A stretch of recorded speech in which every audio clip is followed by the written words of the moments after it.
Already gonna keep coloring this Silence Dogood cover here, folks. How's everybody doing today? It's a nice spring day where I'm at. Hopefully it's nice where you're at.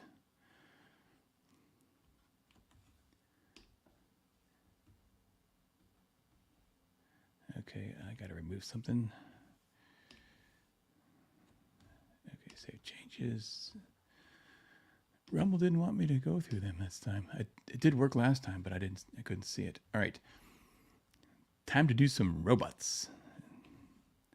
That's the way Isaac Asimov says it. Robots.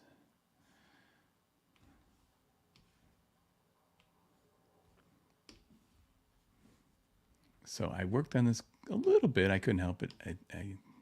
Since I last checked with people, and just touches here and there. But the main thing now, I think, is to tackle these robots and see how it goes. Start with this big guy here. Gotta turn the lights off. Where's the lights layer?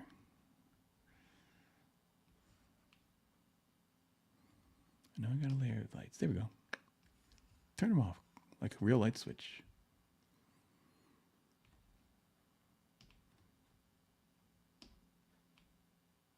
Oh, Lake's Kick is here, and Paula's Arts. Hi, Paula's. How are you doing? Oh, thank you, Lakic. Yeah, I don't know if you remember that. I did with John's art contest. I did three entries in that, and they were all pretty good, I thought. But the funny thing is, my major one, the one I loved, when he was cutting that dragon in two.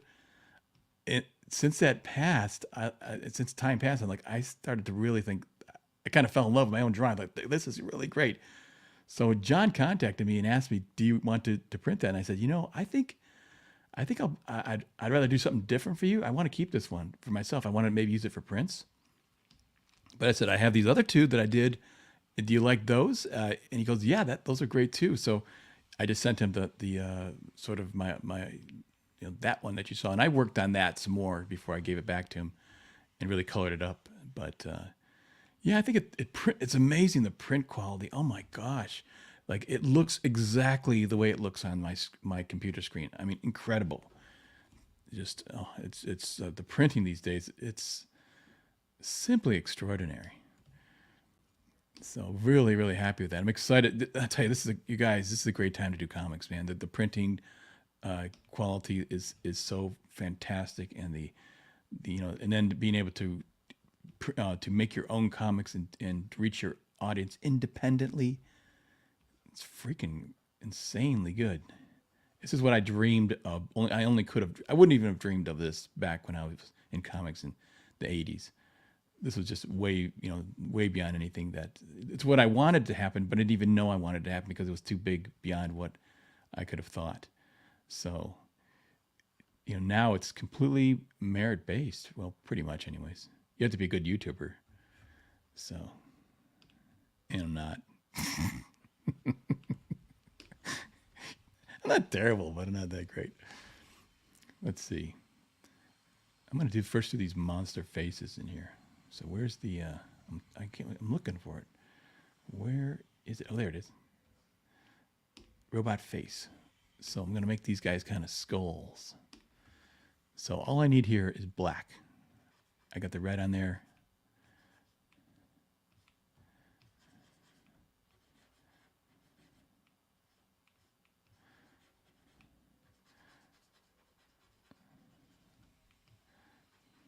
Actually, I don't know if Sean even had a indication of a nose on it. I don't think he did, but I kind of put one in there.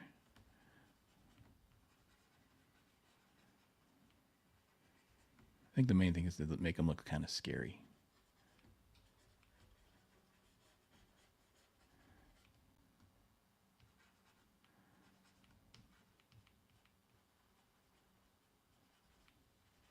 So just black and white, or black and red, I mean.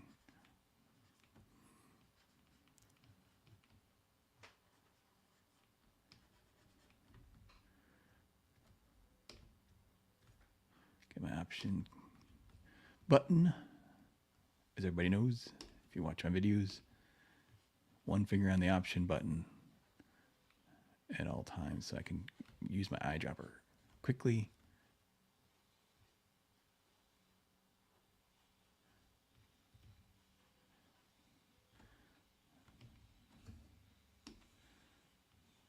All right, how's that look? I hope people can't hear. I got a window open. I hope people can't hear the weed trimmers and everything. Everyone's doing their lawn. Spring is in the air. I got to cut my lawn super long.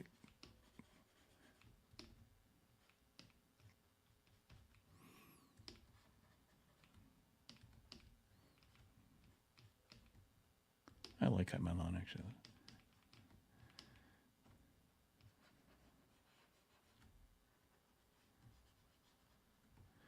Okay, I think that's good. It looks pretty creepy.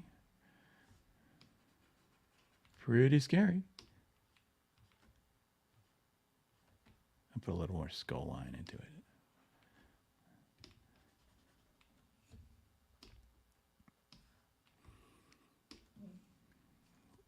One done. You know what I could do, actually? I could kind of just take this face and copy it. So I have to redo it or redo the whole thing. I'm going to copy it. And I'm going to paste it in place. You go to edit, paste special, and then paste in place. Whoops, wait a second. Okay, let's try moving it over here. Why do it several times when you only have to do it once?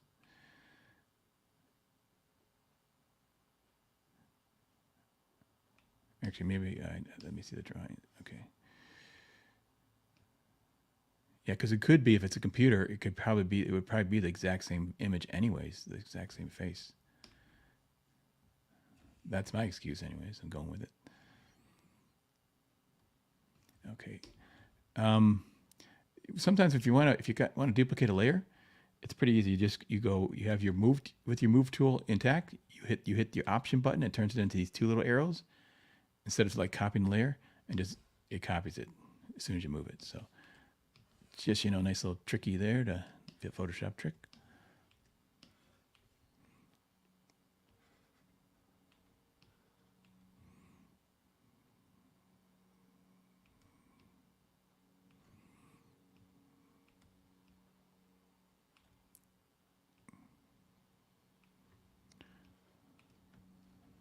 How's that look? I actually probably want to make it a little bit smaller. Okay, so I got 2 layers or 3 layers here now with faces on them.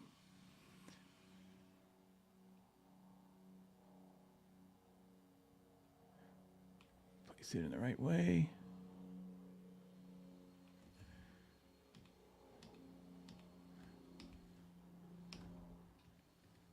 All right, going here with my eyedropper tool. I'm just going to grab that black, carry it up, over and up and over. I can go over the edge on this. It's not even locked, but I'm going to fix it in a second here. So. It don't matter.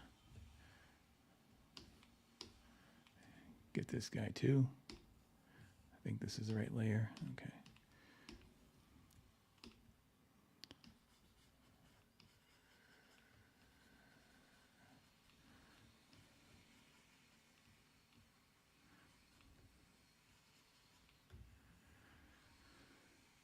Okay, I'm going to take these 2 layers now and select, and bring the make them into clipping masks by doing this little gray thing with lines in it. You push that. You can't see it on screen because I'm not showing the window. It doesn't show the pop down menus. But when you push that gray screen up there, that gray thing, the pop down menu comes down here and turns these into. You can select then clipping masks. Okay, so I'm gonna merge these things together. Yeah. Merge layers. Okay, so they're all merged. They all got a creepy face on them. Okay. Now let's try this robot. I really don't know how I'm going to do this robot. I'm just going to start. I think it's kind of silverish. Hey, Gray Wolf. Nice to see you here. Okay. How do I do a robot, as Isaac Asimov would say? Not robot. He says the robot in his New York accent, whatever it is.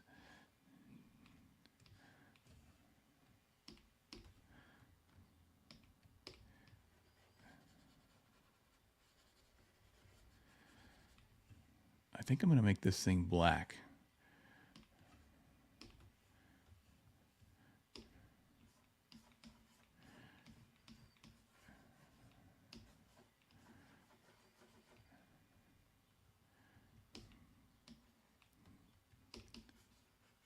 It's amazing when I think about that, how great Photoshop is versus, when I was in art school and stuff, you had to,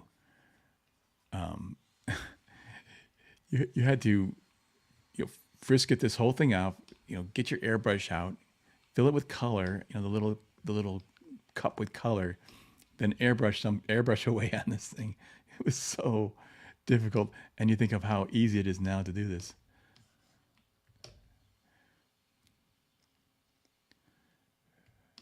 I had some line there I had to work on. Okay, go back and fix that again.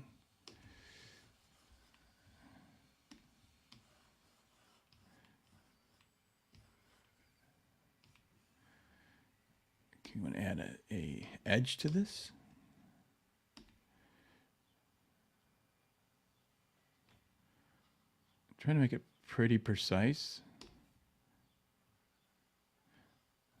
But again, I'm going in really zoomed in, so it doesn't have to be as perfect as you think.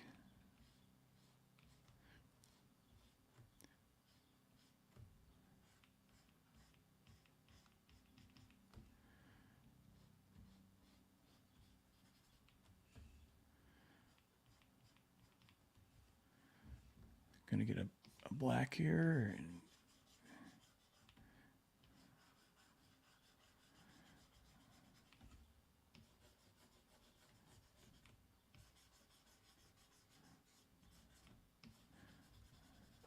Okay, let's see how that looks.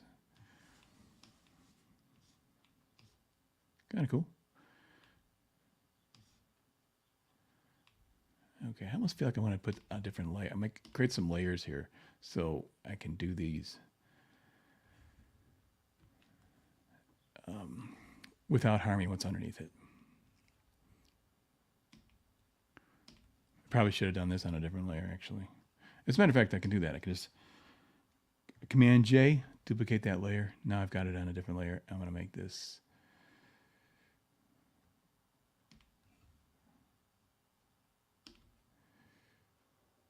I want to cut this piece out for the most part.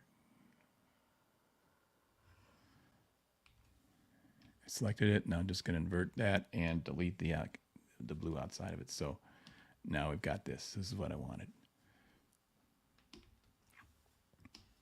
Deselect that.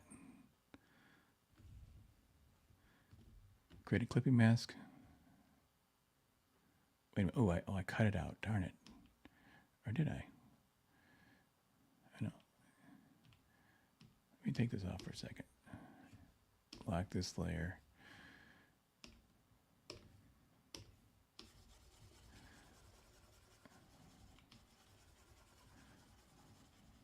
Okay, now let's see if there's on it. Okay, that's good. On a separate layer.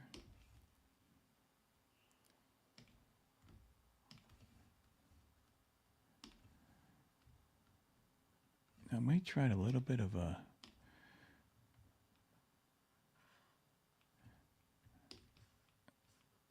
softness, but probably maybe not. Just leave it dark.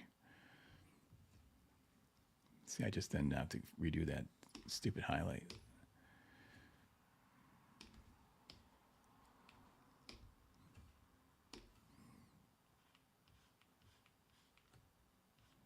This should almost be on a separate layer right here. Would make it a little easier on myself to make adjustments if I did that. That's why you do stuff on different layers. It's easy to make adjustments then to the art without harming the other parts. Otherwise, you got to go back and redraw the edges of everything.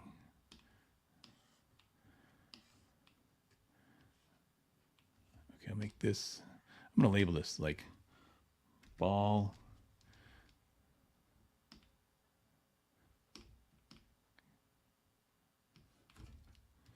Make that arm left. Ball left.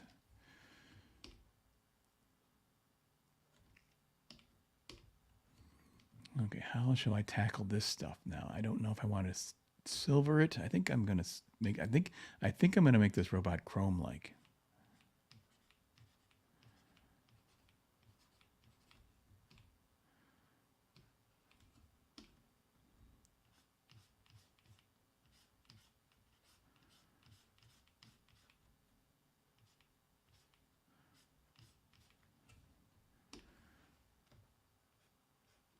I do my drawings in pencil, by the way. I just love the feel of pencil. I don't have the brush control to do it in ink.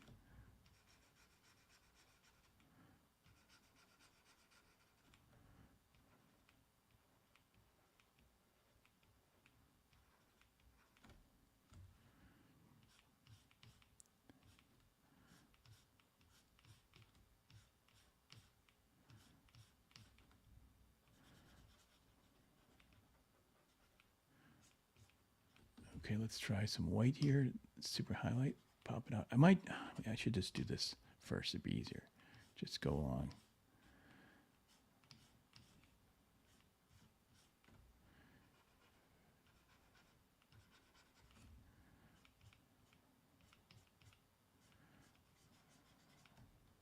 Really do the highlights first.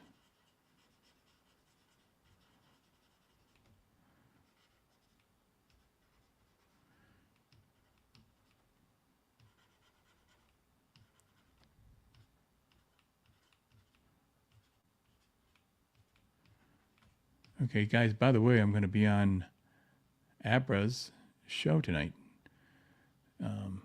Abra's 2 cents. She's going to interview me. We're going to talk comics. So I'm really, excited about that. So that's 7 o'clock tonight. And I'm going to give my 2 cents in comics.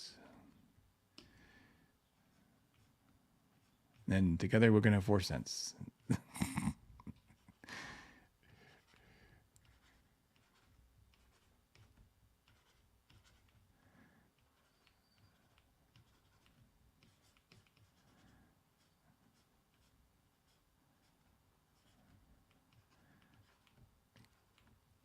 see how I'm liking this or not.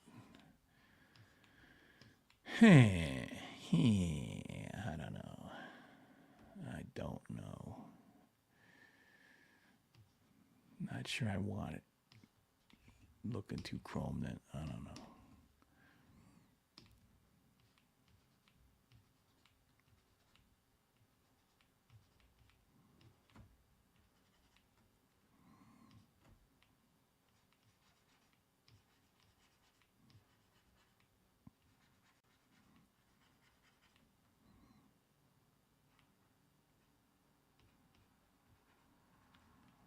I like this a little better.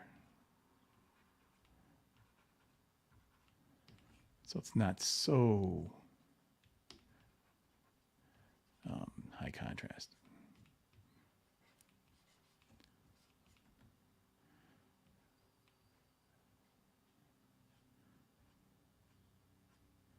Because I'm not really sure what I'm going to do with this at the background. I've tried some color schemes that just last night to see where I might want to go with this, get a better idea so I know what I'm doing. I'm coloring this now. But I don't know for sure yet. Like I said, I'm not an artist who sees a clear vision. Like Bernie Wrightson said, in one of his interviews. He sees the picture completely clearly, and then he has like it's like he has an opaque projector, and he just projects it right onto the screen. He just traces what he sees in his head.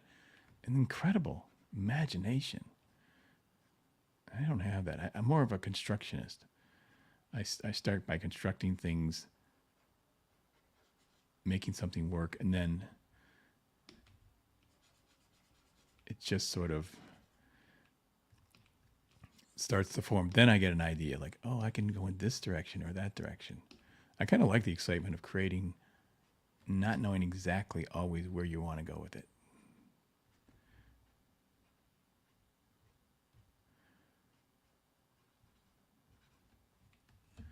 All right, that's looking metallic to me without looking too chrome-like, I think.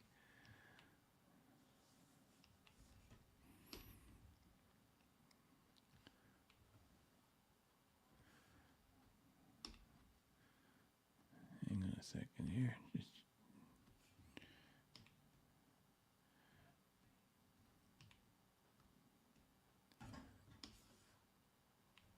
Okay, good. That's good. Now, how do I handle these guys and this? I don't really know.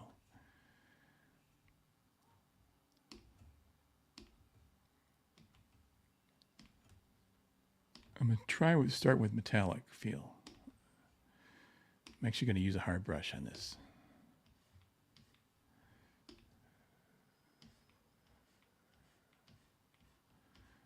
Actually, I'm going to a real hard brush and just get this edge nice and tight. Andy Smith. Copyright Andy Smith. I got to, anytime I say nice and tight, I got to give pay royalty to Andy Smith.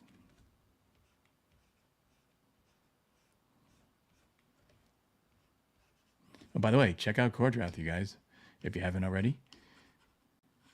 The second installment of Chord Draft. First one was very exciting and a lot of fun. If you like barbarian stuff, and who doesn't, it's awesome.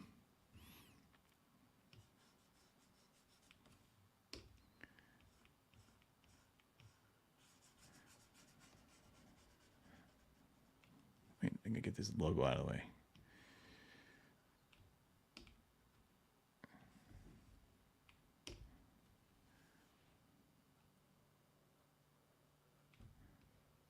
This is really I'm doing it super boring, but I forgot to do it. So I should have done flats on this robot before I started this coloring, because this is boring for folks to watch it. Actually, you should, maybe it's good though. I'm showing you how I do a flat.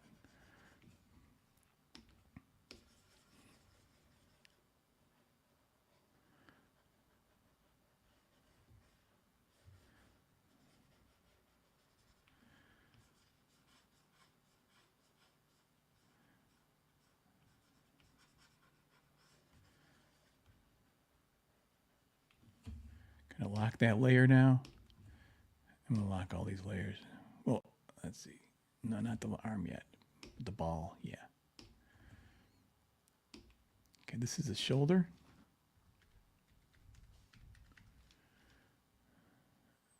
Okay, let's make this metallic. Make it Metallica.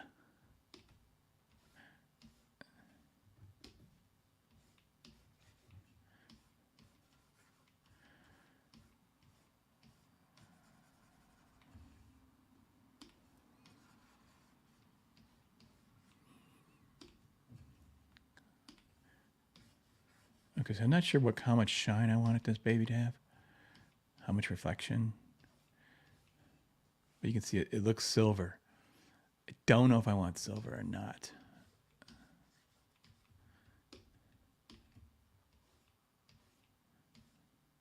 Which means I'll soften the edge a little bit, something like that.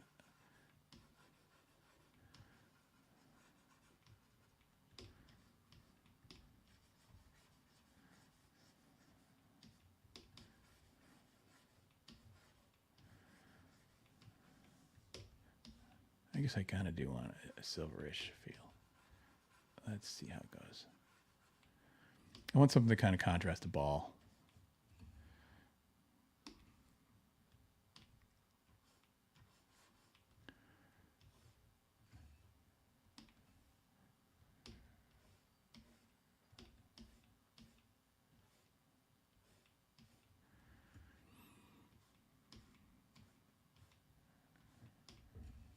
Okay.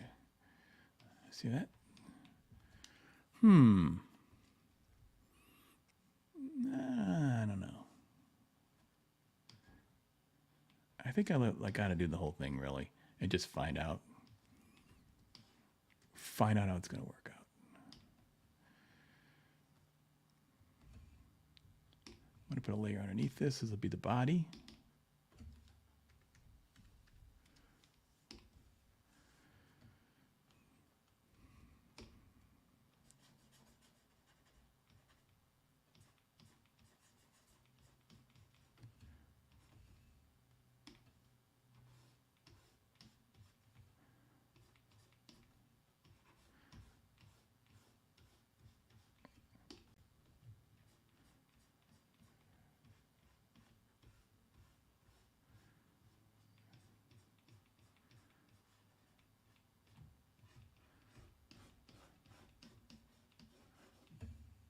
Okay, get that.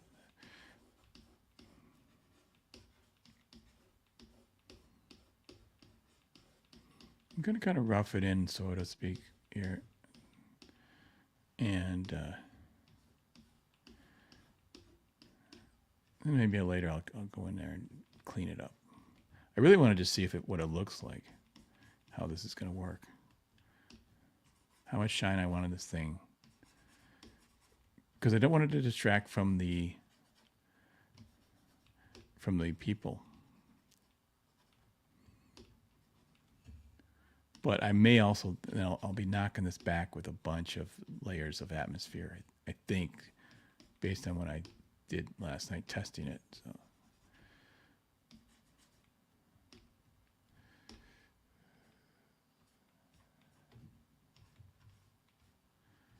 So I'm just going to keep this rather loose.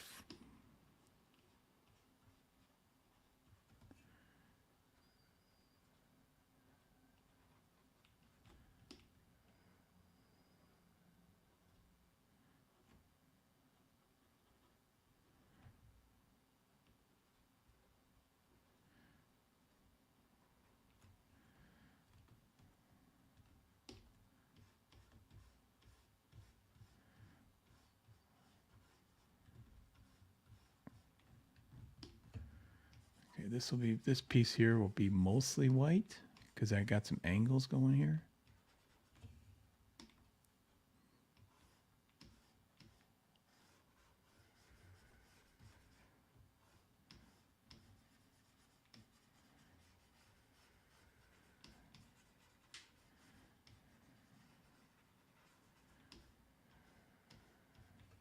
You can see it come alive though. It's starting to take shape as soon as I hit that white area.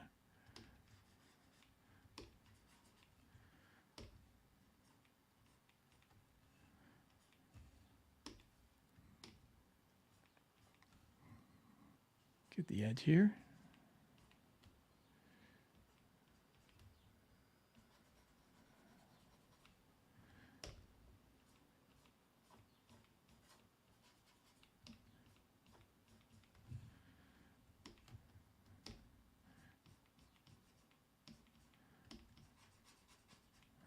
Okay, get the part here.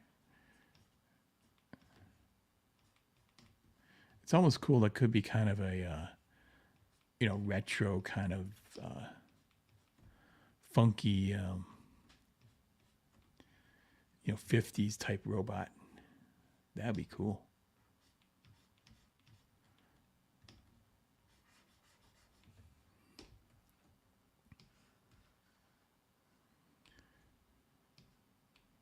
Okay, so let's see who's here. Danny.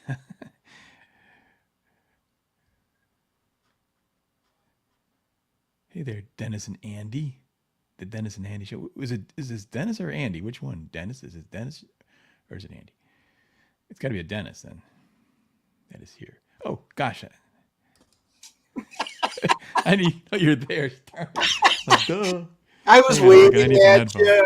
Yeah, it's me. If it's Andy, it's always the Andy All Smith right. one. All right. Let me see if I can hear you now. How long you were there? Oh, I don't know, 5, 6 minutes. I waved at you. I chatted in the chat. I've just been working. Sorry, man. How you Dude, doing? you were in a zone. Yeah. Well, yeah. When it's kind of funny because I'm learning the new skill of drawing with and talking and you know hang on a second. What's going on there? And just you're a three ring circus suddenly.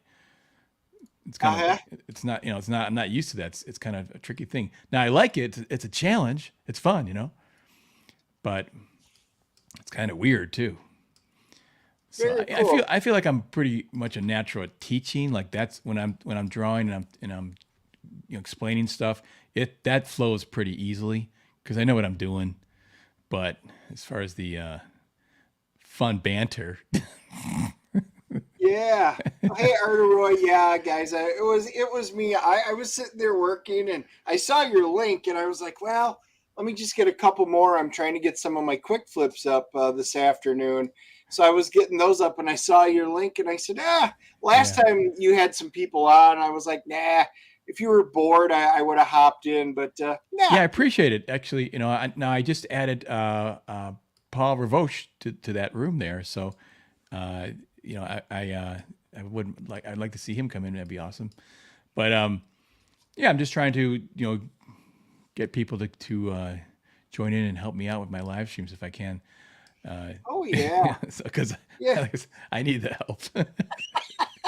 Well, I can't give you any technical advice because what you do, I have no idea. You are in a different realm, but for just keeping company, hanging this out is and hey, chilling, this is my that's all skill I would set. do. This is my skill set. So, Yeah, it is, but what do you think of this so far? dude. I This think it looks cool. Do you know? Have you heard of uh, Sean Salter's book here? Let me bring the logo on it. It's called Silence Dogood. I have not. This Okay, is my so first exposure. the story is he is he's sort of stolen from time from back in his time and brought into this future world, and he meets this kind of Steve Jobs kind of you know uh, evil genius or whatever. He has all this AI stuff and everything like that, and he wants to sort of I think drain Ben Franklin's or add his Ben Franklin's brain to his supercomputer. And so these two here are sort of they're not from the past, they're from that time, and he's so they're they team up together. They sort of rescue him from this thing he's in, and I don't want to tell too much of the story, but it's really interesting because he's faced with these guys, this super genius guy, and he's telling them this stuff. And Ben is not he's not an idiot. People don't realize you go back in time, these guys aren't stupid. He starts to figure things out pretty quick. What's happening here, and this guy's trying to sell him on this utopia world, and it's like he is not having it. He's like he's got wisdom, in other words. So it's a really interesting story, and it really captured my attention when I met Salty. And when he was talking about it, because it's got some history. He brings in a little bit of his philosophy, life philosophies, and it just kind of in sci-fi. It's a bunch of fun stuff. So it's really cool. And so he got me to do a cover, and I'm happy to do it. I'm excited. It's Yeah, a that's challenge, cool. though. I love sci-fi, and anytime you get sci-fi mixed in with history, I also, I'm a fan of alternate history stuff. Like the movie, the Final Countdown, or Man in the High Castle. When you have alternate realities and thing, I love that kind of So stuff. how about like steampunk? Oh yeah, Yeah, I say I'm a cyberpunk guy. So, cyberpunk. dealing with cyberpunk netrunner type stuff. Oh Hey, yeah, hey, I hang, love that. hang on one second. I'm gonna switch headphones because when I got these big ones on, they're kind of like they echo in my head like it's weird.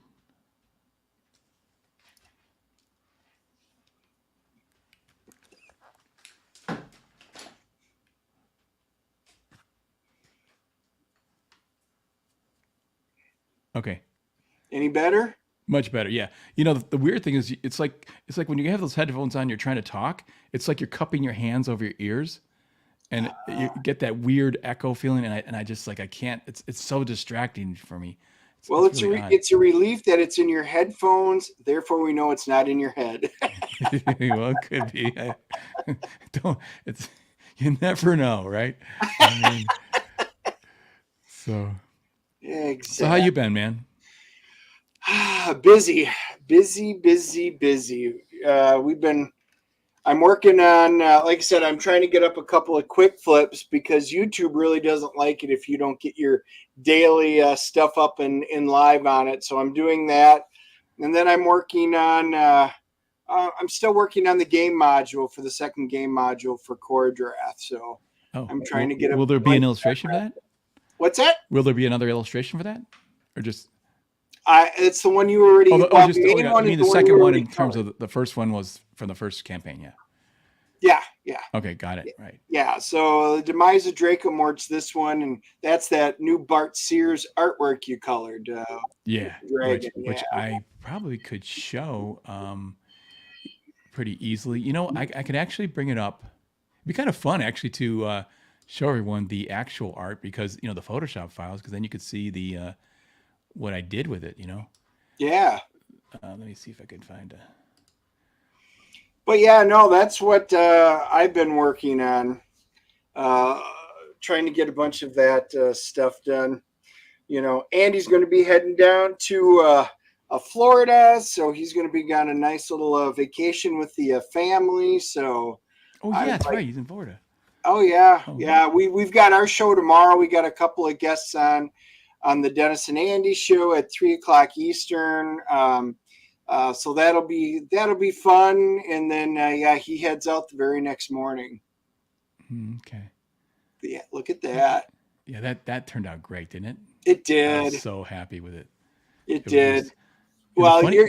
your inks over Bart. I mean, your colors over Bart, just fantastic. And I think Bart. I know Bart loved it too when we were talking with him. So you two make you and Bart and Bud.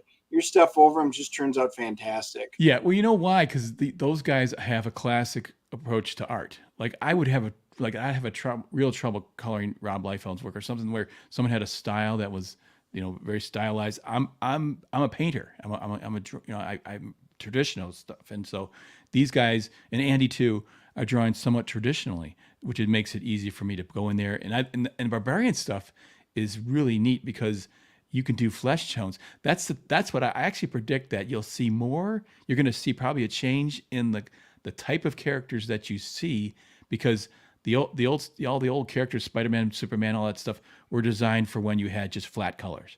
When Right. you're for and now that you can do three-dimensional coloring, flesh tones suddenly become interesting because you can zoom in and add all these colors. The reds and blues and grays and there's purple pinks in there. Oh yeah. The skin tones are really interesting. You can do a lot with them. It's not so much with with a straight cut. Well, you can see her red. There's not much I can do with a red.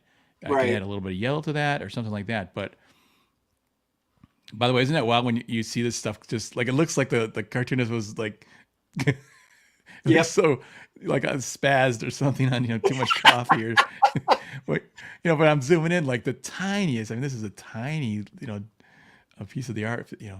Well, I I don't. think it'll be cool if we get down to the point because as we start bringing in new races and stuff like that, you're talking about different flesh tones because right now we're mainly dealing with humans. We've got a few dwarves that are in the mix, and at some point we're going to start getting introduced to elves, and you've got a little work with the fairy stuff.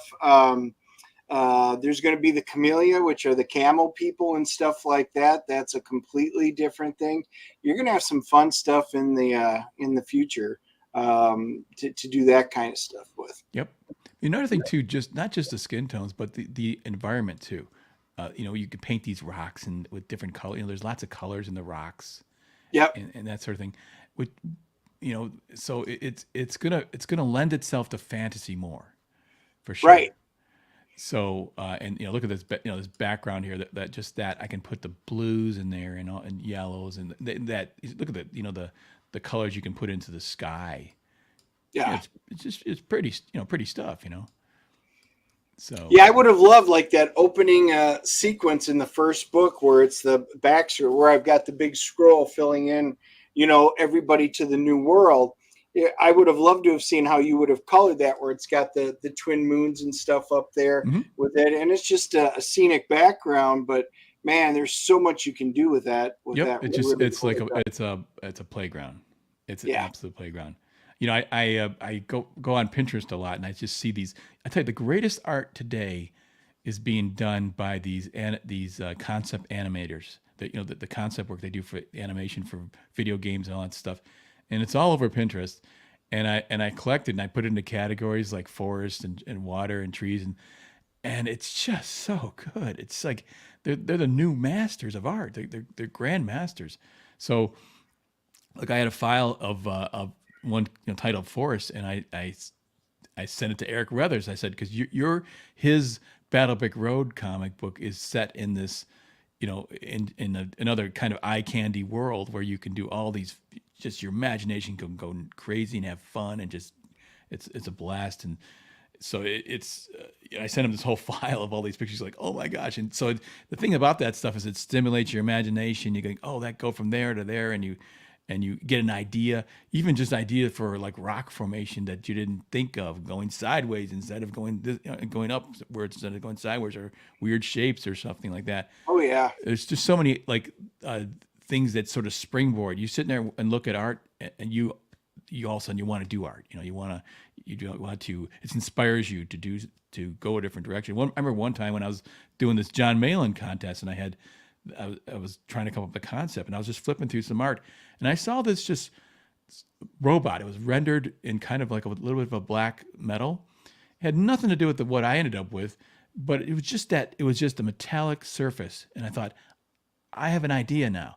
Just the kind of metal I want to see. And then I created my own robot, and it was pretty cool. As a matter of fact, I could bring that up too. It's kind of fun. Yeah. Let's see it. Instead of talking about it. Well, the interesting thing, we were at a convention, and do you know who Mark A. Nelson is?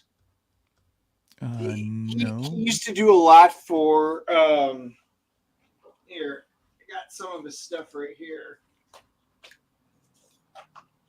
He's the one who did. He just recently did Thunder Hunters, and Mark is an artist, a storyteller, all of that stuff. He's got a lot of really great stuff. He also does Hang on. concept art. How do you make somebody big? Let's see. You mean at the bottom? Yeah, you should have I one know of to the make buttons. me big. I don't want to see me big though. Well, See, you I make don't like that. well, then you just swap it. You just move them to the side. So like you would just drag whoever you want to Wait a be minute. up. I'm just trying to Big. see the options I have here. There's a lot of them down there now. See which one makes you big. I don't know.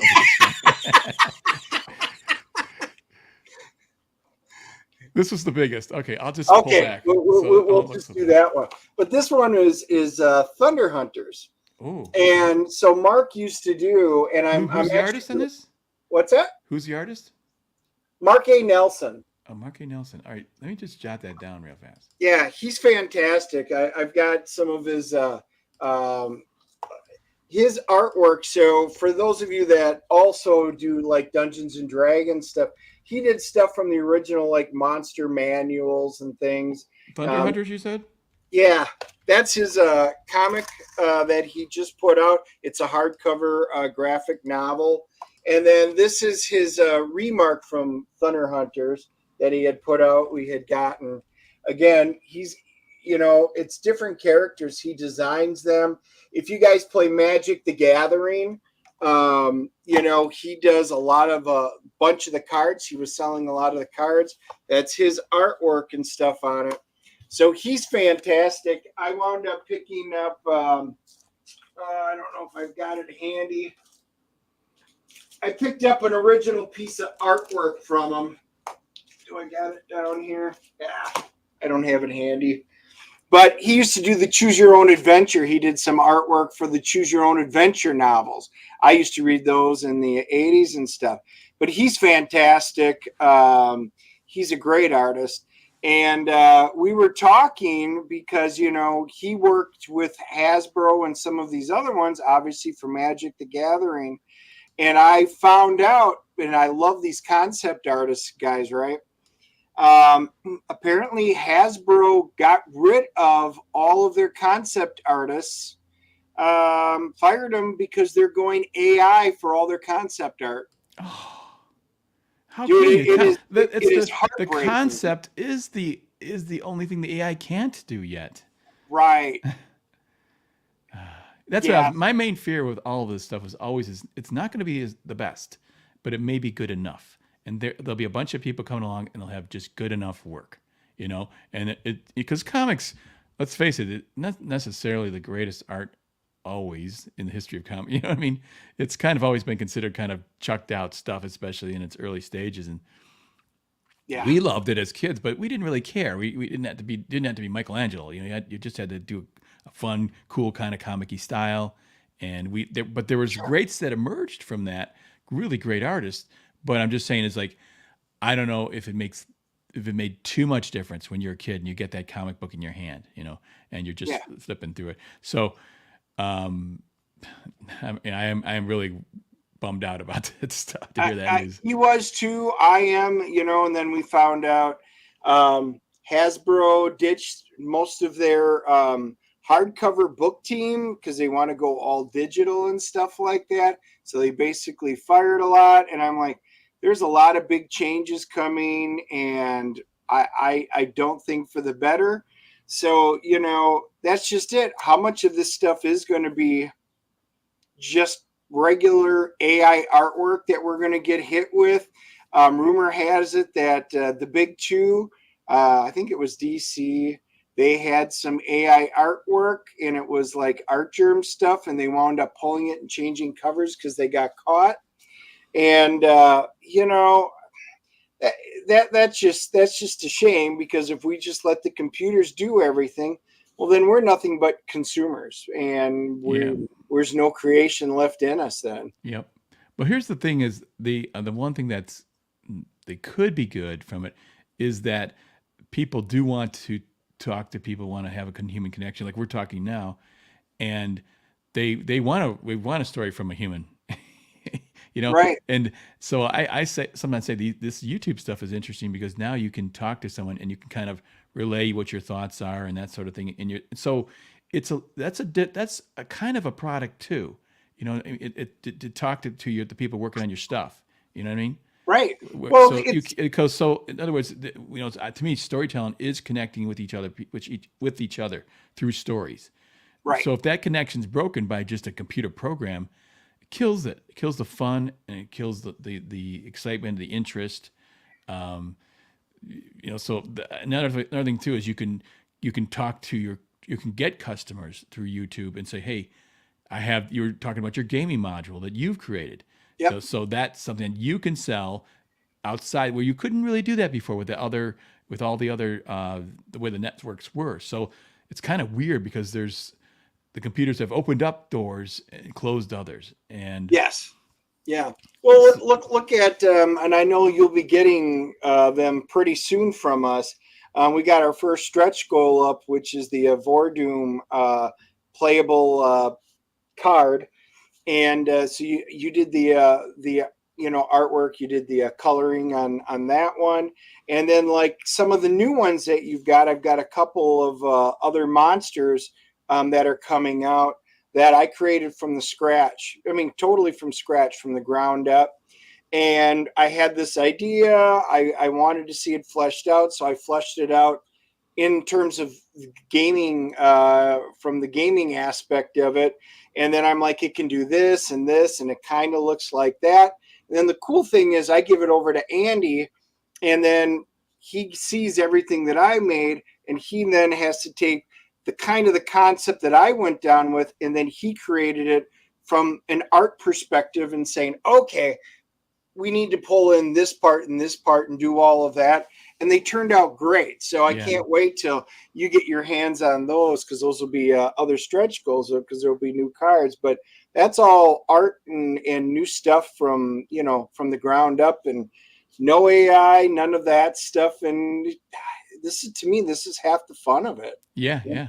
Hey, did you ever see that video, Masters of Comic Book Art? And they had a lot of interviews of, like, this is like in the '80s, and Harlan Ellison hosted it.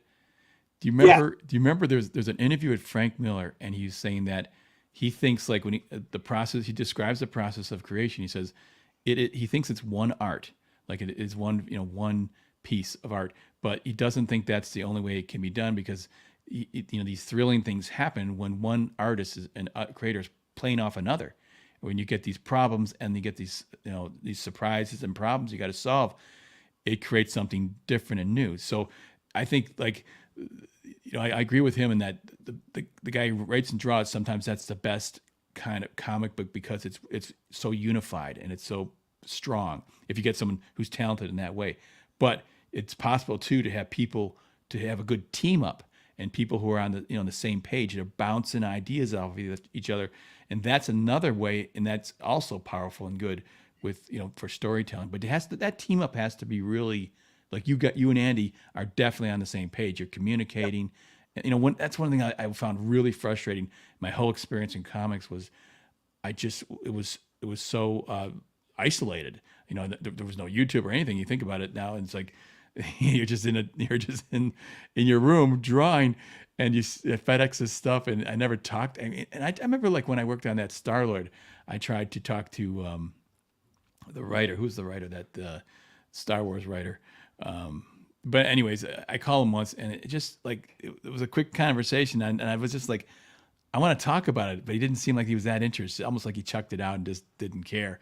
And I was just like, oh, I, like, to me, it's like, Yeah. I want to feel like, tell me these characters, what's going on. Let's create something great.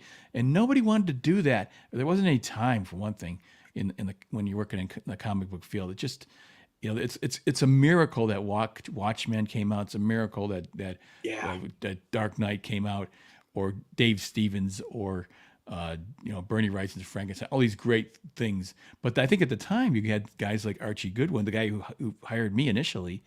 They loved the comic books, and they loved comic book art, and they actively sought out new and creative ideas and stuff. I don't think anybody's doing that today. Do you think at Marvel there's anybody with just a creative, just bustling with creativity and artistic?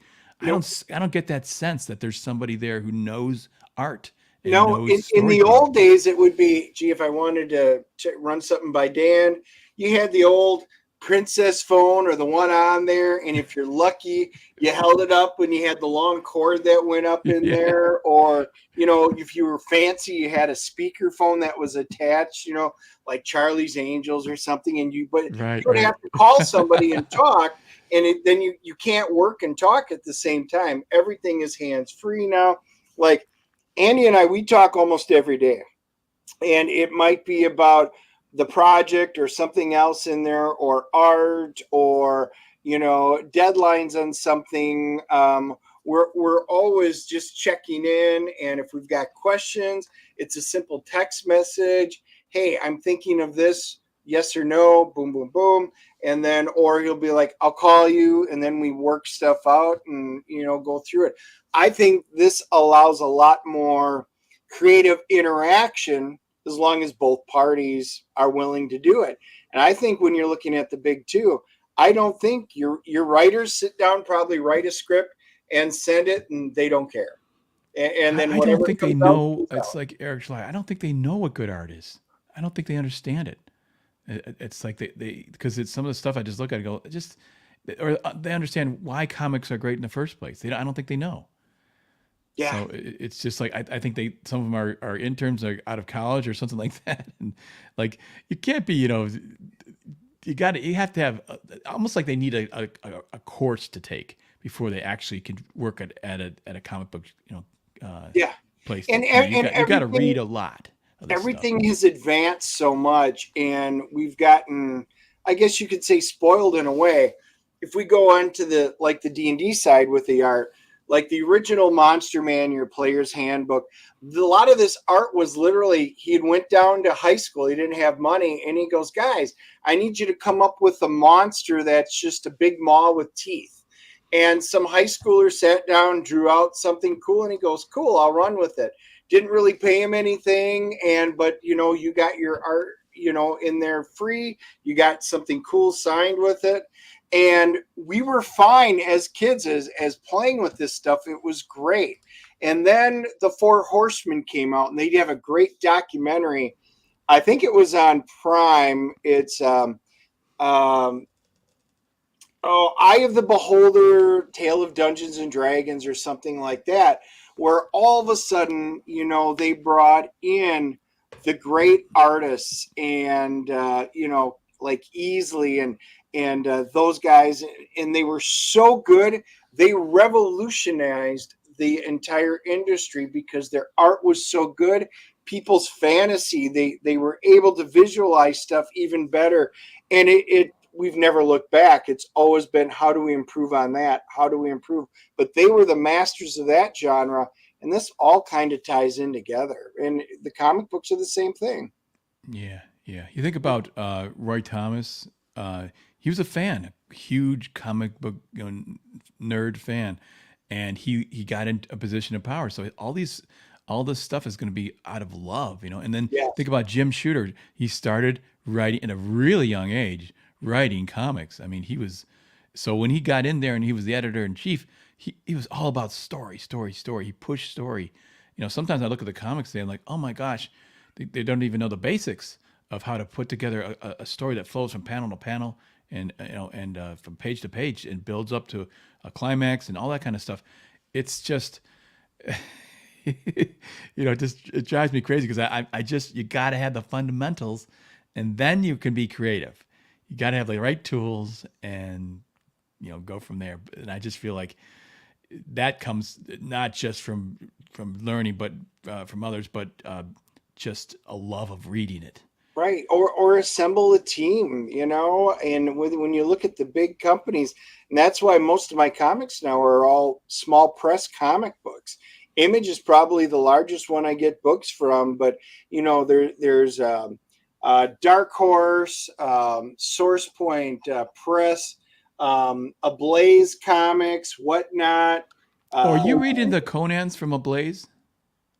oh, I did the Sumerians. I Yeah, remember their current ones are Titans, the ones putting out the current ones, and right. those are But I mean, did great. you read the? I just was wondering what you thought of the Ablaze stuff.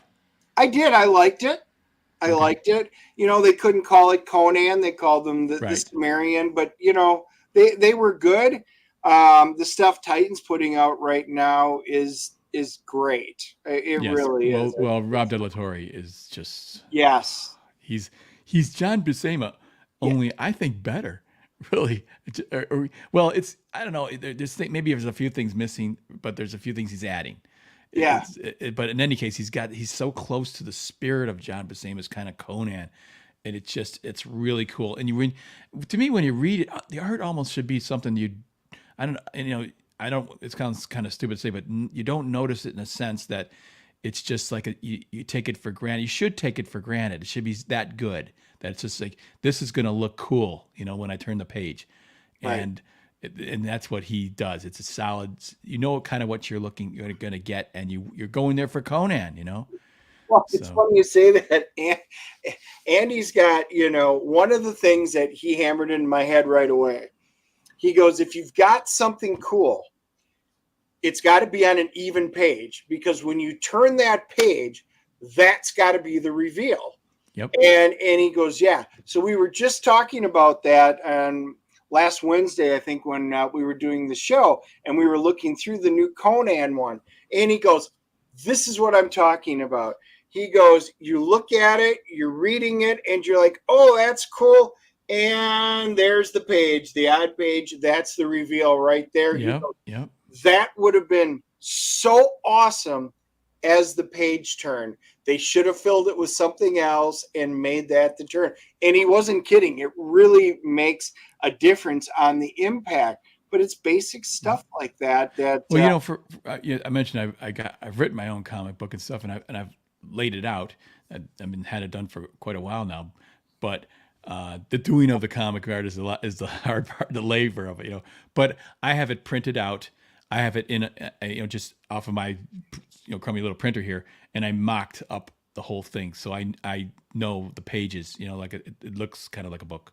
So I yeah, made my own mock book, and because I want to, you know, of course, when I turn those pages, I want to know what's going to happen because there's just 2-page spreads. That's the funny thing is it's kind of crazy, but when I change the story and I add a little page here and there, or want to add a page, I got to go back and adjust and add another page, like in addition to that somewhere to try to even that out. Yeah, so it's kind of weird, but because I need it to be, you know, I need once you have those 2-page spreads, you know, made and created, you've got to be able to buffer those. You know, you can't alter that in any way. So oh yeah, yeah. Especially when you do those 2-pagers, he hates it when I do 2-pagers.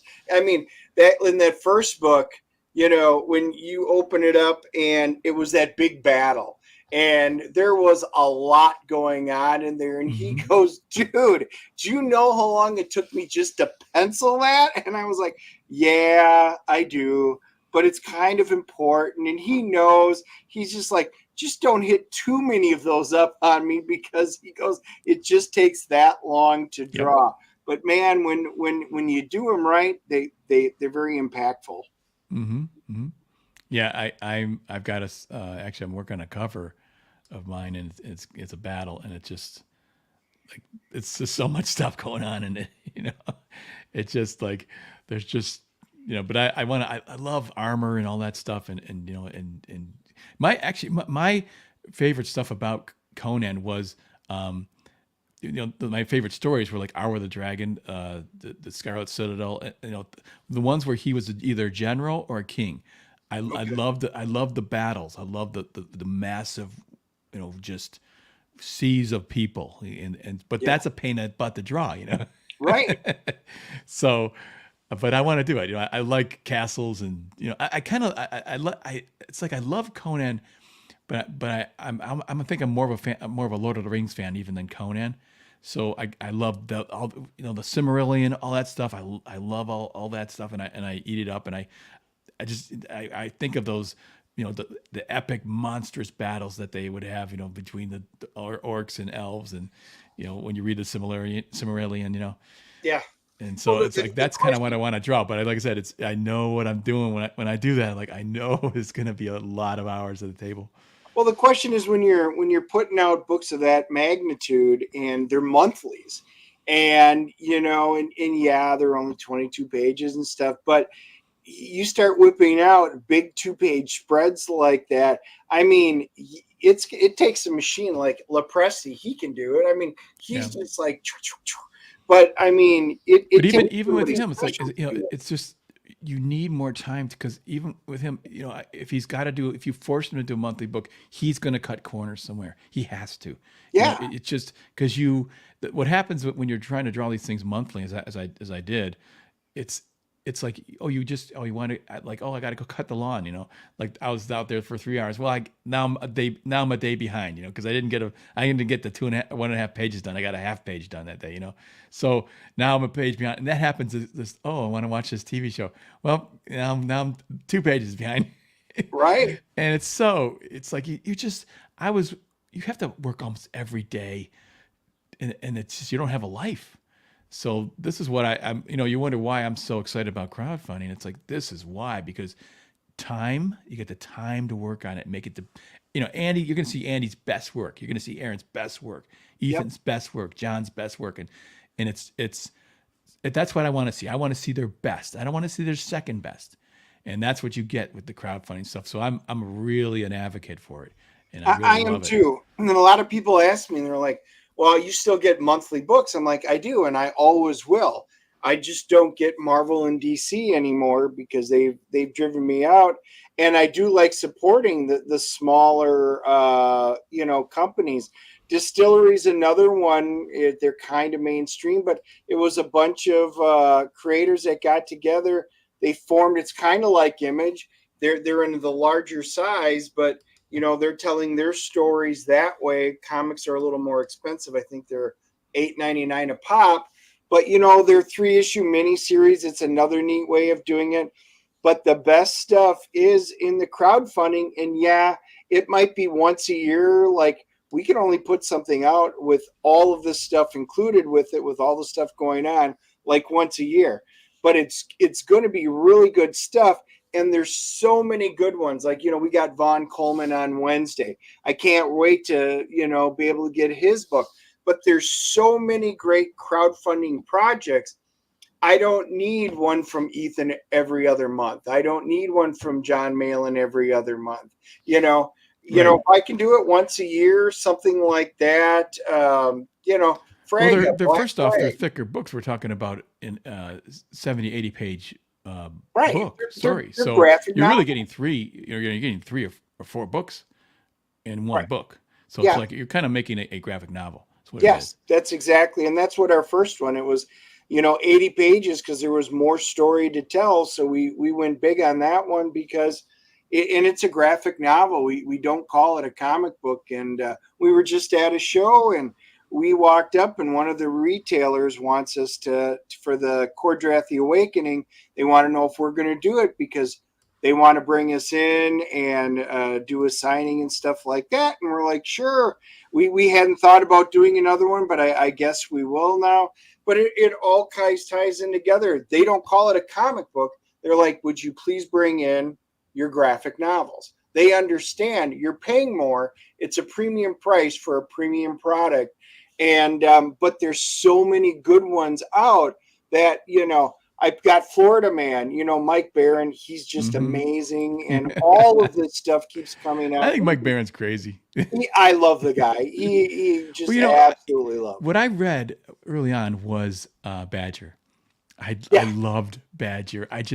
It was just, and actually that was the first time too I really saw a character that switched his uniforms for the job. Like he would do, like, he had a camo version of his outfit and stuff.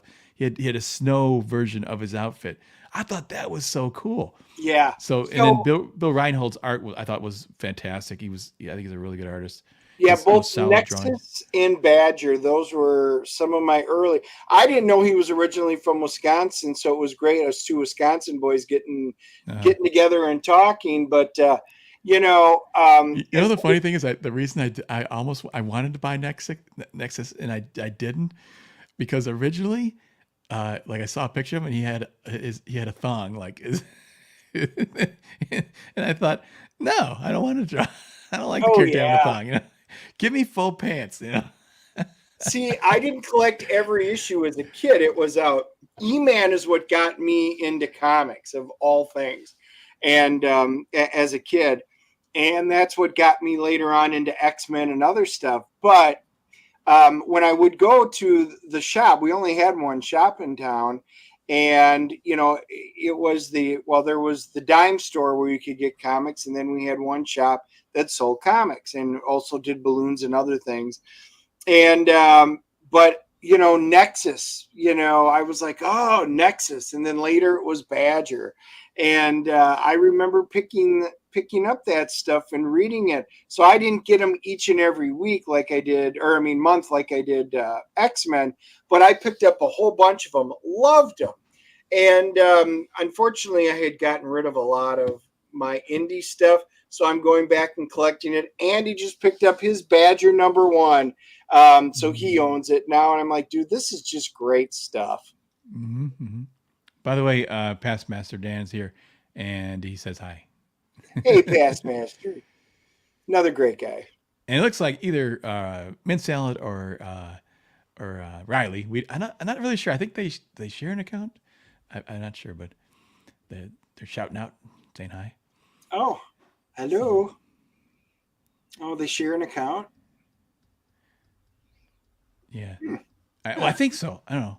Okay. I'm not sure, because sometimes they're in the chat, and Ethan will say, "I think it's Mint, or it could be Riley." So I don't know. So let That's us know. cool. Are you That's Mint cool. or are you Riley? But yeah, no, dude, that's why I just thought I'd pop on. I'm sitting down. I've got a few more videos I've got to pop up, and then I've got to work some more on the module because I've got to get that ready to be sent out for test playing. So I've got a couple of groups getting ready to test Okay. play it. Yeah, I'm gonna So end the stream right now actually too because the wife is home and I'm gonna. oh, nice. So good timing because I say I Yeah. got to get back. So well, Oh, by the way, awesome. I got an interview tonight with Abra, Abra Oh, she Tucson. is fantastic. Yeah, and she's a wonderful. It's like Yes, these people are coming, new people are coming into the industry, and they're enthusiastic, they're fun, like people like Mint and stuff. They're you know they're a whole heck of a lot of fun and get a kick out of them, and they're really adding excitement and interest and entertainment, which is what these are. Like I said, there's two things going on now, not just a right. comic book anymore, but you're communicating, you're having fun, hanging out with people, and it's a party, you know. It is. So You know, we had fun with Rini and Andy and I were on Vera Dark's channel. Uh, was it this week or was it late last week? It all runs together. She was fantastic. It was great being on her channel and talking about, you know, the history of fantasy and stuff. And she's a lot younger than I am, but she's very well read. So, you know, another great one just to yeah, hang she's out a with and talk with. yeah, she's a big fantasy, person. That's for sure. She knows all that stuff. So, Lord of the Yeah. Rings, huge Lord of the Rings fans. I know. So, all right, I'm going to end this. Yep. But Well, it so was you can good just chatting you can with help me you. say goodbye to these folks. So, thank you everyone for showing up. Check out Cordrath and this Indiegogo. Silence Dogood that I'm working on too. So, yeah, this Cordrath, the Reckoning is. Wait, which one is it? The Reckoning was the first one. The This is current one is the The Awakening. Awakening, Cordrath, the Yeah. Awakening. Although you can get the first one too, and the right if you want to catch Oh, up. yep, yep. We got a couple out. There's a limited number if you want everything from the first one, but we are doing a second printing with a special cover because we're not just going back to print on these. They are done when they're done, Oh, and okay. yeah, so we do have a second print, which is the Bud Root cover, the one with the big wings going up. You can check that out on there. Yeah, I the Bud think you Root one. colored that one too. Yeah, and you guys have this fantastic 3D models you can get, so you can buy. Yeah, where you got it right there. Yeah, yeah. I do. It's sculpted so well. They took Andy Smith's artwork and captured it. I mean, that is really that to me looks like Andy Smith's drawing. It and is. and it's of course Andy's stuff is dynamic and strong and it's fun. It's just total awesomeness, One of the and you great can get guys that. in the chat has offered, and we've sent it to him. He wanted me to send him my 5-inch one that we got, and he's going to paint it. I I stopped painting miniatures a few years ago. Got rid of all my paints. All my citadels dried out and stuff. So he said, "Nope, send it to me. I would love to paint it for you guys." So I can't wait. Maybe in a month or two, we'll get a painted version just to see what it looks like. It'll be really cool. Hmm. Okay, yeah, but just so people know that statue is available as an add-on. You won't see it when you go to the campaign, right? Yep. You didn't. Yep. So It is just an when you're add-on. checking out, that'll come up as an add-on available to you, and you can add it on then. So just so you know, it is there. It's part of the campaign, but it is you won't see it directly on the campaign. Yep. Yep. Once you go to pick out whatever books and stuff, when you go to check out, it'll be in the add-on section. Okay. All right, Ida Roy, Past Master Dan, all you guys, thanks. Grey Wolf, thanks for showing up. Mint O'Reilly, um, Awesome One was here. Paul's Hearts, Sinfected was here. Richie Dupe was here. Chris Maycock, lots of people. Really appreciate you guys being here, and we'll see you next time. Thanks. Bye bye, Bye. everybody.